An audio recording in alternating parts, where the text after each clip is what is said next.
যখন কোনো বান্দা সূরা ফাতিহার একটা করে আয়াত বলে আলহামদুলিল্লাহি রাব্বিল আলামিন, সঙ্গে সঙ্গে আল্লাহ জবাব দিয়ে বলেন হামিদানি আবদি, বান্দা তুই আমার প্রশংসা করলি।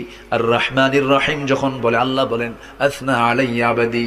মালিক ইয়াউমিদ্দিন যখন বলে আল্লাহ বলেন মাজ্জাদানি আবদি। এরপরে যখন বলে ইয়াকা না'বুদু ওয়া ইয়াকা নাস্তাঈন পর্যন্ত যখন বলে আল্লাহ বলেন বান্দারে তুই আমার কাছে কি চাস, প্রাণ খুলে চা রে বান্দা। ইহদিনাস সিরাতাল মুস্তাকিম থেকে শুরু করে নিয়া ওয়ালাদ-দাল্লিন পর্যন্ত যখন বান্দা বলে তখন আল্লাহ বলেন বান্দা নামাজের মধ্যে এমন প্রেমের খেলা খেললি বান্দা, তুই যা চাইলি সব আমি আল্লাহ কবুল করলাম। ওই বান্দা যখন রুকুতে যায় আল্লাহ তখন অস্থির হন। ওই বান্দা যখন সিজদায় যাওয়ার জন্য প্রস্তুতি নাই, সমস্ত ফেরেশতাকে ডাক দিয়ে বলেন ও ফেরেশতারা, এই বান্দাগুলো আমাকে দেখলো না, রাসূলকে দেখলো না, কোরআনকে দেখে হাদিসকে বিশ্বাস করে আমাকে খুশি করার জন্য তার সবচেয়ে সম্মানজনক